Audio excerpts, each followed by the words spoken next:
Alors, comment s'est retourné à Venise après la mélodie? C'est une émotion incroyable. Vous savez, je suis amoureux de ce festival. J'ai vu naître mon premier long métrage à Venise, et là je vois naître, là cette fois-ci c'est mon film le plus personnel, le plus intime qui va naître à Venise. Donc voilà, je suis très reconnaissant envers Alberto Barbera qui était le comité de sélection nous avait offert cette invitation pour montrer un film très personnel. Et alors, on va débuter avec le film maintenant. Comment vous avez commencé à travailler, à voir le scénario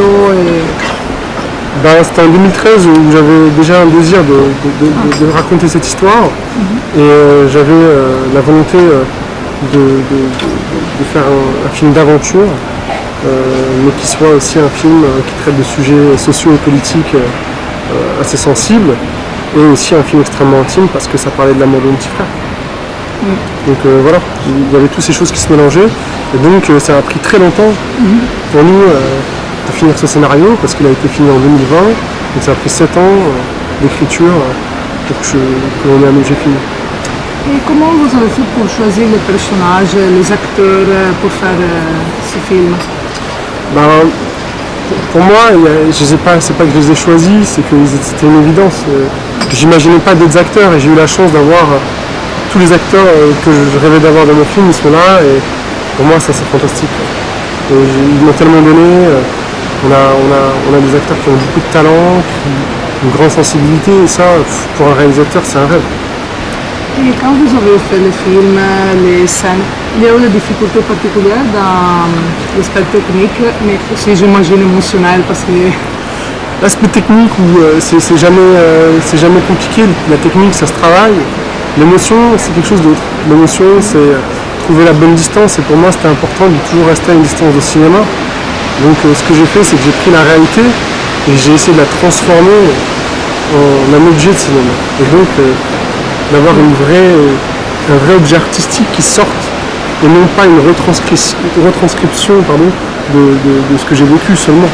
Mais je voulais aller plus loin, je voulais donner une ampleur cinématographique. Oui, parce que c'est difficile de détacher les deux, à calibrer un peu. Ouais, mais c'est difficile, mais en même temps ça fait partie de notre travail.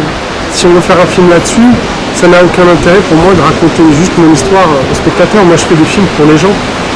Et je voulais leur offrir un objet ample de cinéma, une aventure, une odyssée même. Et pour ça, il fallait que ce soit du cinéma. Sinon, ce serait trop si ça devenait trop personnel dans le sens du traitement, c'est moins fort pour les gens, ils ont moins de place. Et moi, ce que je veux, c'est qu'il y ait de la place pour le spectateur. Oui. Et je demandais aussi, la même question à Karine. Tandis qu'il y a un anniversaire important pour le Festival de la Biennale du cinéma, je demandais s'il y a quelques réalisateurs de référence ou quelques acteurs pendant l'histoire du cinéma de Venise, s'il y a quelques films aussi qui vous ont frappé pendant les années. Je trouve que moi ce qui m'a frappé à Venise, c'est un film de Zagintiev qui était venu ici. C'était quand? Le Retour. Ok. C'est le Retour qui avait gagné un prix important à Venise, et qui avait gagné, je crois, le Lion d'Or. Et c'est vrai que ce film-là, moi, ça a été un film qui a été très fort, qui est resté dans ma tête, et qui m'accompagne jusqu'aujourd'hui. C'est un film que j'ai souvent envie de revoir, et c'est vrai que ce cinéaste était né à Venise.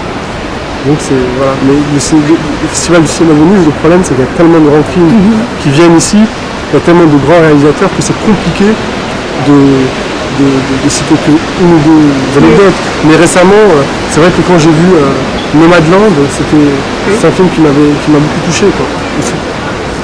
Et sur vous, de me poser sur le film, les sons, la musique, comment vous avez fait le choix pour la musique et la bande sonore du film? Sur la bande son, j'ai travaillé avec un compositeur extrêmement talentueux, très habité par ce qu'il fait, qui s'appelle Dan Levy.